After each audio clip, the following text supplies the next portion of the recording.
Hello and welcome to Chess with Simon. I'm Simon. I'm going through a few games that people have asked me to look at from the Cowley OCA Blitz. Today is a match between MattC and PawMur. PawMur is a really good player, FIDE 1900, England Juniors, Krakow Chess Club, knows what he's doing. Matt plays for our club.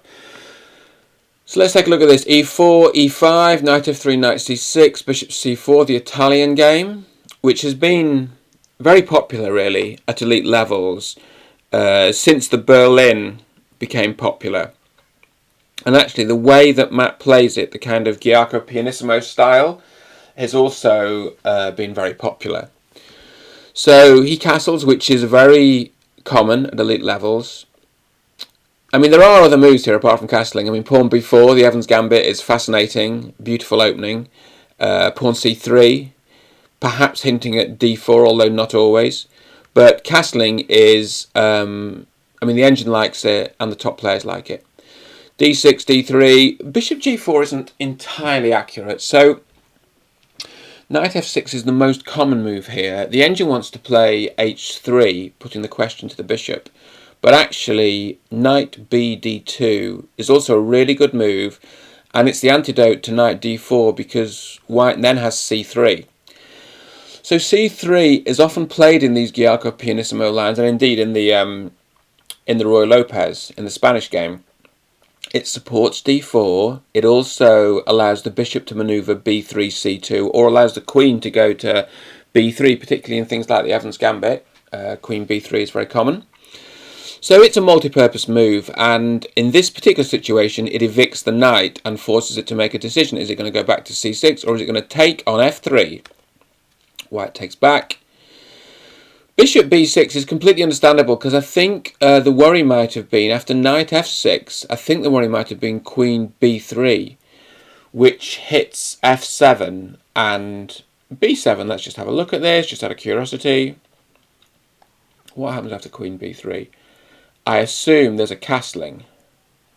Okay, now why can't you take here? Oh, does he take the knight? Yeah, engine kind of wants to take the knight. I mean, so that's a complicated little scene, isn't it? But the point is, I think that...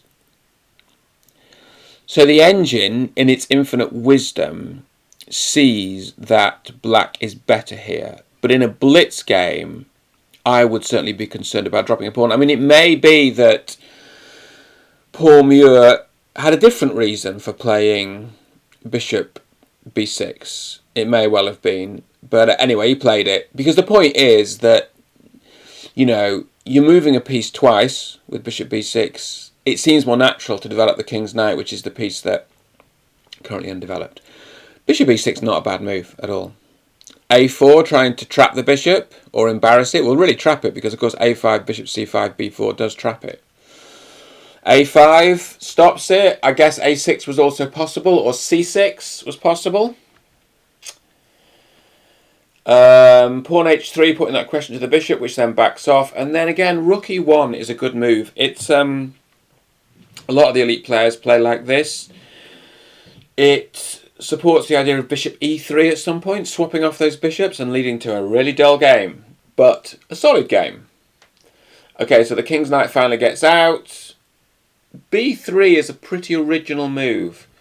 So it's by no means a bad move. It's not that common. The thing to be careful of is to make sure that bishop on c4 doesn't get trapped if it gets attacked by a pawn because it's got no retreat squares. But actually there's no easy way to attack that with a pawn. It would take quite a while to organise that. Certainly, well, you could play d5, but white can just take it. Okay, so in the short term, this is completely sound, and actually it also leads to a really good strategic idea. Actually, the concept that wins a whole game comes from this, so it's fascinating. So pawn h6 to stop the pin on g5, and then that allows the bishop to go to b2, which was facilitated by an early b3. Black castles. Again, white's playing d4, which is supported by the bishop on b2 and may lead to the clearing of the diagonal. Takes. and then black goes ahead and attacks white's lovely centre. So that pawn on e4 is attacked twice and defended once. One answer is just to push it, although if we just look at it, if we just look at it, it's defended 3 times and attacked twice, but one of the defending pieces is pinned, but then if the queens came off, the pin would be released. So it's all a little bit complicated, this. Luckily, Matt's seen everything, or it certainly looks like he has. So black takes, which is not correct. It's very hard to see why it's not correct, but it's not correct. White has exactly the right response, and then clearly this knight has to move. There are basically 2 squares that doesn't lose the knight. So knight d5 loses the knight, knight e4, knight g4, only knight h7 and knight d7 don't lose the knight. Knight d7 looks more appealing on positional grounds because the knight's closer to the centre. The problem is there's a tactical refutation, which is going to be coming. So I like this move. I mean, it's not the engine's first choice, called queen d3. But I think the threat here, or a threat, is pawn g4, bishop g6, and then the bishop on g6 is hanging. You can just take with the queen. Because, let's just make a nonsense move and just see that. So, rook here. Okay, there's other moves, but I like pawn g4. And then if the bishop comes here, you can just whip it off.